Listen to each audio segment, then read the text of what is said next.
بسم اللہ الرحمن الرحیم۔ اس وقت ہم لوگ طائف میں ہیں اور مشہور واقعہ رسول اللہ صلی اللہ علیہ وسلم کے ساتھ جو یہاں پیش آیا تھا یہ تھا کہ مکے میں جب لوگوں نے آپ کی بات نہیں مانی، آپ مایوس ہو گئے تو آپ طائف آ گئے کہ شاید یہ لوگ میری بات مان لیں۔ تو یہاں جب سرداروں سے ملاقات ہوئی تو بعض نے کہا کہ ہم آپ کی بات ہی سننا نہیں چاہتے ہیں، بعض کہنے لگے کہ اللہ تعالیٰ کو آپ کے علاوہ کوئی اور نبی نہیں ملا۔ تو آپ صلی اللہ علیہ وسلم مایوس ان سے واپس ہو گئے اور انہوں نے پیچھے لڑکے لگا دیے جو آپ کو پتھر مار رہے تھے، اور انہوں نے آپ کو لہو لہان کر دیا اور خون آلود کر دیا۔ تو آپ آئے تو یہاں پر یہ باغ ہے، ربیعہ کے دو بیٹوں کے عتبہ اور شیبہ ان کا یہ باغ ہے۔ تو آپ یہاں پر بیٹھ گئے، انہوں نے آپ کی حالت دیکھی تو ان کو بھی ترس آیا۔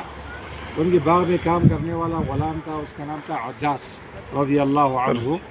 تو انہوں نے ان سے کہا کہ یہ انگور آپ لے جائیں اور رسول محمد کے سامنے پیش کریں۔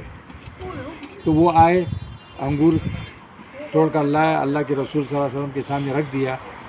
تو آپ نے ان سے کہا کہ تم کون ہو اور کہاں کس علاقے کے ہو؟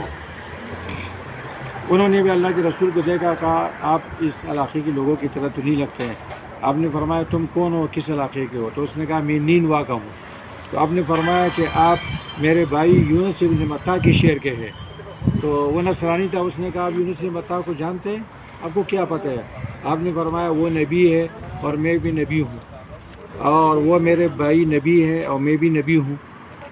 تو اس کے بعد عداس نے آپ کے ہاتھوں کو چوما اور وہ مسلمان ہو گیا۔ جب وہ واپس گیا تو ان کے عتبہ شیبہ نے دیکھا تو انہوں نے کہا وہ عداس تو اس چہرے سے واپس نہیں آ رہا ہے، اس کے اندر تو بڑی تبدیلی آئی ہے۔ تو یہ ہے وہ قصہ، اللہ کے رسول صلی اللہ علیہ وسلم یہاں سے تشریف لے گئے اور عداس مسلمان ہو گیا، اور بطن نخلہ پر وہاں پر جو ہے نا جنات مسلمان ہو گئے، پھر آپ مکہ واپس تشریف لے گئے۔ تو یہ وہ مقام ہے، یہ وہ باغ ہے اور یہ وہ جگہ ہے۔ یہ مسجد عداس کے نام سے مشہور ہے۔ یہ مسجد ہے ماشاء اللہ۔